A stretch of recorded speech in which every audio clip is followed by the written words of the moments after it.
आप सभी को साइंस Q4 यूट्यूब चैनल पे स्वागत है।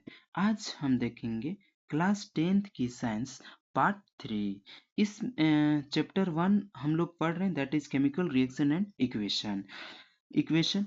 इस वीडियो में हम लोग क्या क्या पढ़ेंगे, तो फर्स्ट नंबर है ऑक्सीडेशन, कोरोशन और रेंसिडिटी और एक्सोथर्मिक एंड इंडोथर्मिक रिएक्शन के बारे में देखेंगे। तो चलते हैं नेक्स्ट स्लाइड पे। फर्स्ट नंबर हम लोग टाइप ऑफ केमिकल रिएक्शन देख रहे हैं। अच्छा, हम और इससे 4 टाइप्स ऑफ केमिकल रिएक्शन हम पहले देख चुके हैं। अब फिफ्थ नंबर है oxidation reaction, oxidation and reduction. Oxidation reduction होता क्या है, तो सबसे पहले देखते हैं oxidation. Oxidation means addition of hydrogen to a substance और removal of hydrogen from a substance. एक सब्सटेंस से ऑक्सीजन का एडिशन होना या फिर हाइड्रोजन का रिमूवल होना, ये क्या चीज कहलाता है, ऑक्सीडेशन। रिडक्शन क्या चीज है, तो removal of oxygen from a substance, substance से ऑक्सीजन का रिमूवल होना या फिर addition of hydrogen to a substance, substance में हाइड्रोजन का एडिशन होना, ये क्या चीज कहलाता है, रिडक्शन। देखते हैं एग्जाम्पल से।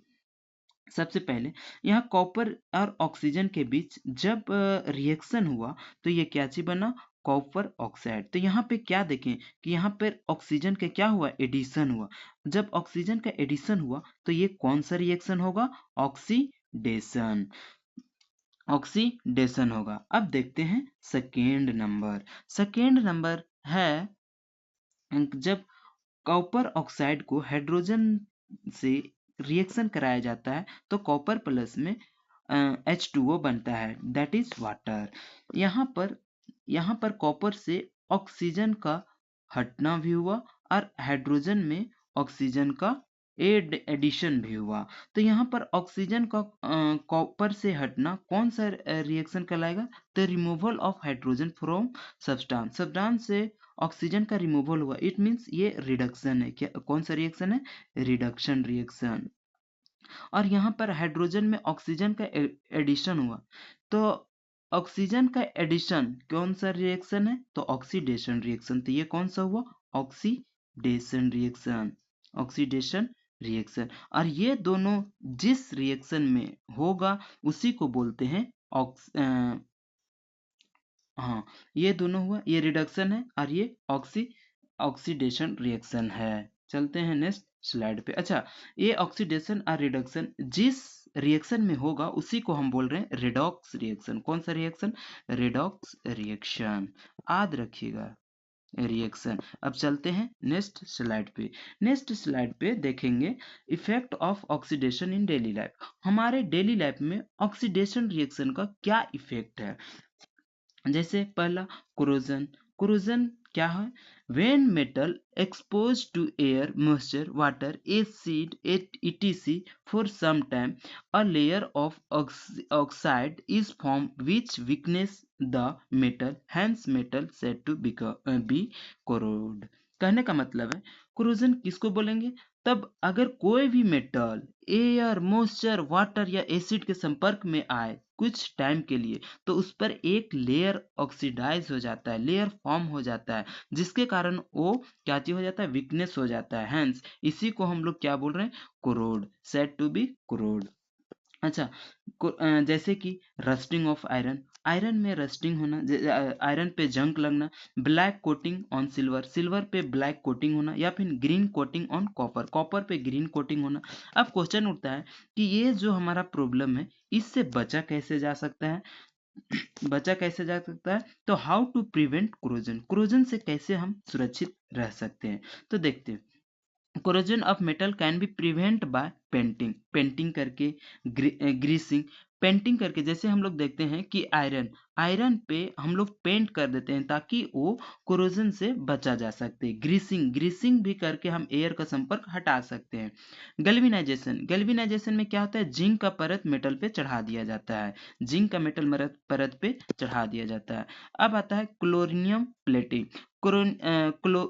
क्रोमियम प्लेटिंग, क्रोमियम प्लेटिंग जो मेटल रहता है, मेटल पे क्रोमियम का लेयर चढ़ा देते हैं। एलोइंग मेटल्स, एलोइंग मेटल्स जैसे कि जो मेटल्स है उसमें और कुछ इम्प्योरिटीज मिलाकर उसको तैयार किया जा सकता है, जिससे उसमें क्रोजन रुक जाता है। जैसे हम लोग जानते हैं कि जो कौन आयरन और आयरन प्लस कार्बन, ये दोनों जब ऐड होता है तो इससे जो बनता है दैट इज स्टील। क्या चीज है? स्टील। तो स्टील में जो कोरोजन है वो कम होता है। चलते हैं नेक्स्ट स्लाइड पे।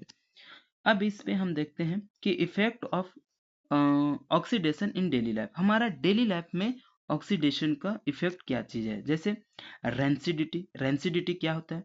The oxidation of fat and oils when exposed to air is known as rancidity. अच्छा, जब फैट या फिर ऑयल जब ऑक्सीडाइज हो जाता है, ऑक्सीडाइज हो जाता है तो उसी को हम बोल रहे हैं रेंसिडिटी। ये क्या करता है? तो इससे जब ऑक्सीडाइज हो जाता है फैट्स या फिर ऑयल, तो उसका जो स्मेल है वो बैड होता है और उसका टेस्ट भी बैड होता है। अच्छा, इससे बचा कैसे जा सकता है? तो add antioxidant food. Antioxidant food add करेंगे किस में? फूड में। एंटी ऑक्सीडेंट ऐड करेंगे किस में? फूड में। या फिर keep food in refrigerator. Refrigerator में अगर हम फूड को रख दें तो जो ये ऑक्सीडेशन है वो हमारा स्लो होगा, और जब स्लो होगा तो रेंसिडिटी कुछ टाइम के बाद होगा। स्टोर फूड इन आर्टिगट कंटेनर में। आर्टिगट कंटेनर क्या है? तो जिस कंटेनर में बाहर से एयर नहीं जाता है लेकिन अंदर में भी कुछ एयर होता है, तो उससे भी ये रेंसिडिटी हो सकता है, लेकिन सम टाइम बाद। Packing food with nitrogen gas. अच्छा, पैकिंग फूड को पैक करेंगे विथ किससे? तो नाइट्रोजन गैस से। जैसे हम लोग 10 का चिप्स खाते हैं तो चिप्स हल्का सा रहता है, लेकिन उसमें क्या चीज भरा होता है? Nitrogen gas.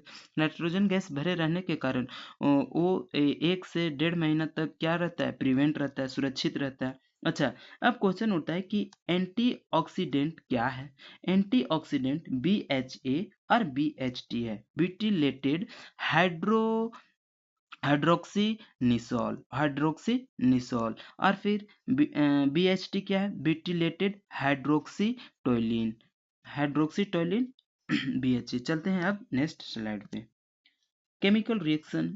केमिकल रिएक्शन देखेंगे, उसमें पहला है एक्सोथर्मिक रिएक्शन। अब एक्सोथर्मिक रिएक्शन क्या होता है?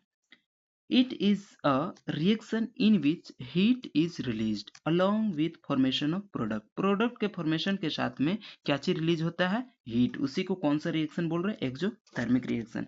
जैसे बर्निंग ऑफ कोयल। जब कोयल ऑक्सीजन के कारण बर्न होता है तब उससे जो गैस निकलता है कार्बन डाइऑक्साइड। कार्बन डाइऑक्साइड निकलता है, साथ में क्या चीज निकलता है? हीट प्रोड्यूस होता है। अच्छा, burning of natural gas. Burning of natural gas. Natural gas जैसे CH4, मीथेन, जब ऑक्सीजन के कारण बर्न होता है तब ये कार्बन डाइऑक्साइड देता है, और इससे जो निकलता है वो क्या चीज निकलता है? H2O। H2O यहाँ पर ये हम देख रहे हैं कि ये CH4 मीथेन भी गैस है, ऑक्सीजन भी गैस है और कार्बन डाइऑक्साइड भी गैस है, लेकिन जो यहाँ पर H2O वाटर है ये भी गैस फॉर्म में ही होगा। अच्छा, हम लोग देख चुके हैं जो वाटर है, वाटर का 3 फॉर्म होता है, सॉलिड, लिक्विड और गैस। तो यहाँ पर जो वाटर बन रहा है वो क्या कौन सा फॉर्म में? गैस के फॉर्म में। अब देखते हैं इंडोथर्मिक रिएक्शन क्या होता है। It is a reaction in which energy required to form product. Product को फॉर्म करने के लिए एनर्जी को रिक्वायरमेंट होता है, उसी को हम बोल रहे हैं इंडोथर्मिक रिएक्शन। जैसे H2O, जब इससे हम इलेक्ट्रिसिटी पास कराएंगे, इलेक्ट्री इलेक्ट्रिसिटी पास कराएंगे तो ये है H2O और O2 में टूट जाएगा। तो ये जो टूटा ये प्रोडक्ट फॉर्म हुआ, तो ये जो टूटा इसी को हम क्या चीज बोलेंगे? Endothermic reaction. चलते हैं नेक्स्ट स्लाइड पे। अच्छा, हमारा यहाँ पे सेशन कंप्लीट हो गया और आज हम चैप्टर 1 कंप्लीट कर चुके हैं। अब हम देखेंगे चैप्टर 2 नेक्स्ट वीडियो में। जब तक के लिए आप साइंस Q4 यूट्यूब चैनल को सब्सक्राइब कीजिए।